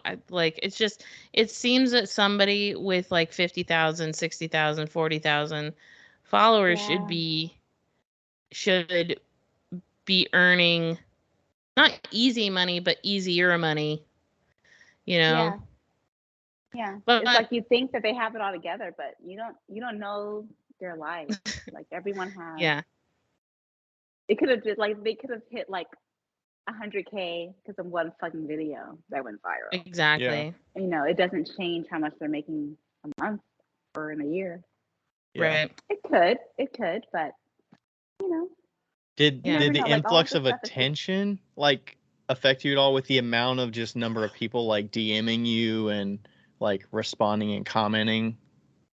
Because I feel like it gets to a point. I think I like the commenting is what's beneficial for me because I feel like if people are engaging with you and want to talk to you and like sending you DMs, I'm like that's more important than like your number of followers. Mm-hmm. Because a lot of times like I'll see people that have like, you know, 50, 60K and I'll go on their page and like no one's liking their videos, no one's commenting on their videos. I'm like, who are you talking to? You're not even talking to your people? Like what is this number? Like who are these people that are following you? So did you pay for these people? Yeah, like seriously. I instantly think I'm like, you must have just paid for these people because you have no engagement. Yeah. So yeah, that follower number it means nothing. Yeah. Yeah. It means I feel like it nothing and almost everything just at the same time. I feel like it almost adds more noise. It's like you get to a certain point, it's like now you've got to spend just like maintaining, commenting, and talking to people, like replying to people is already going to be 45 minutes of your day or an hour of your day. Yeah. Like I wake up at 7:00 in the morning and I'm in bed responding to comments for like 2 hours, it feels like. Like it should be, I should leave after like 1 hour, but sometimes I'm like still there scrolling through and I go back and forth and it's crazy. Yeah. It's crazy. It's tiring. But like you'll get like those special comments that like really makes it worth it. Like if you made someone's day or changed someone's life for the better or whatever, I'm just like, wow. Yeah. Like that's really cool. So I'm Yeah. gonna keep doing it, you know. That's so why I that like posting helps. like cat stuff or plant stuff. It's like there's enough negativity. I'd rather just post stuff that brightens people's day. Yeah. Mm-hmm. For sure. Oof. I gotta pee, guys. All right. I gotta Becca, do you have We any should last probably questions? wrap up anyway. Yeah. No, I'm good. I mean, I feel like we talked about a lot. Yeah. I got all my questions answered. Yeah. All right. We've now officially ended 2 podcasts with our guests having to pee. Amy Brumand and you. Yes. Yes. Is We're that on the goal? Like we're not gonna stop until There's some similarities the guests here. have to pee. Yeah. That's a good thing. Yes. Okay, that's well, a tell people successful where day. they can find you on the Instagram, and then we'll get off. Yeah, so you can Or find the me web. at, so my Instagram is sample.house. So that's sample.haus as in ball house. And my website is www.mysamplehouse.com. Cool. Someone has samplehouse.com. Don't go there. I don't know what that is. So it's my sample Didn't house. get in there quick enough. Great. Cool. Well, thanks for coming on. Yeah, thank you so much. Yeah. Thank you for having me, guys. Yeah. It was lovely. And you can go pee now. So. Yay! Okay, click. All right. Thank you so much. Thank you. guys. Bye. Bye.